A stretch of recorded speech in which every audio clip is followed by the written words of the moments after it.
ಇದು ಆರ್ಡಿನೋ ಇದು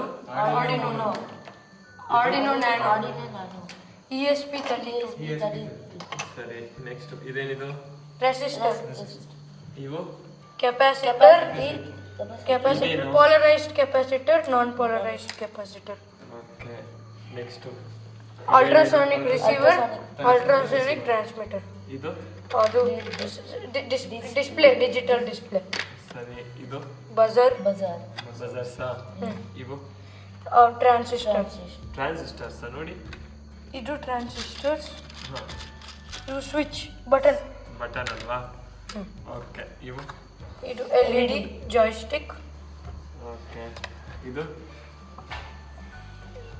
ಡಯೋಡಾ ಇದೇನಿದು ಇದು ಬ್ಲೂಟೂತ್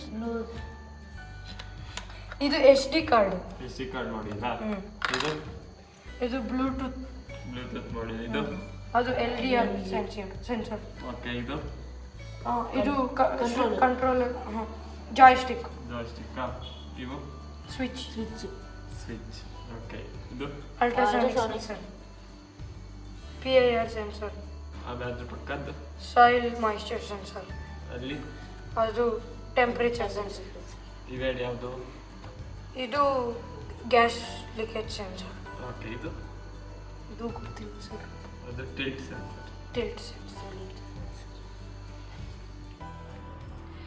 ಸೊ ಇವತ್ತು ನಾವು ನಮ್ಮ ಸ್ಟೂಡೆಂಟ್ಸಿಗೆ ಕಾಂಪೊನೆಂಟ್ಸ್ ಐಡೆಂಟಿಫೈ ಮಾಡುವಂಥ ಆ್ಯಕ್ಟಿವಿಟಿನ ಮಾಡಿಸ್ತಾ ಇದ್ದೀವಿ ಸ್ಟೆಮ್ ಲ್ಯಾಬಲ್ಲಿ. ಕಾಂಪೊನೆಂಟ್ಸ್ ಐಡೆಂಟಿಫೈ ಮಾಡೋದು ಅಂದರೆ ಇದು ರೆಸಿಸ್ಟ್ರು, ಇದು LED, ಇದು ಬ್ಯಾಟ್ರಿ ಅಂತ ಹೇಳೋದಲ್ಲ. ಅವುಗಳ ಫಂಕ್ಷನ್ಯಾಲಿಟಿ ಅದು ಏನಕ್ಕೆ ಯೂಸ್ ಆಗುತ್ತೆ ಅನ್ನೋದನ್ನು ಕೂಡ ಅವರು ತಿಳ್ಕೊಬೇಕಾಗುತ್ತೆ. ಹಾಗಾಗಿ ಈ ಆ್ಯಕ್ಟಿವಿಟಿ ನಾವು ಇನ್ಕ್ಲೂಡ್ ಮಾಡ್ತೀವಿ ಸ್ಟೆಮ್ ಕ್ಲಾಸಸ್ಸಲ್ಲಿ. ಇವತ್ತು ನೋಡಿ ನಾನು ಇವಾಗ ರೆಸಿಸ್ಟರ್ದು ಫಂಕ್ಷನ್ಯಾಲಿಟಿ ಅವ್ರಿಗೆ ಹೀಗೆ ಎಕ್ಸ್ಪ್ಲೈನ್ ಮಾಡ್ತೀನಿ. ನಾನು ಬ್ಯಾಟ್ರಿ, ರೆಸಿಸ್ಟ್ರು, LED ಯೂಸ್ ಮಾಡಿ LED ಗ್ಲೋ ಮಾಡ್ತಿದ್ದೀನಿ. ಈ ರೆಸಿಸ್ಟರ್ ತೆಗೆದಾಕ್ಬಿಟ್ಟು ಡೈರೆಕ್ಟಾಗಿ 9 ವೋಲ್ಟ್ ಬ್ಯಾಟ್ರಿ ಡೈರೆಕ್ಟಾಗಿ ನಾನು LED ಹತ್ರ ಕೊಟ್ಟರೆ 9 ವೋಲ್ಟ್ LED ಹತ್ರನೇ ಬರುತ್ತೆ.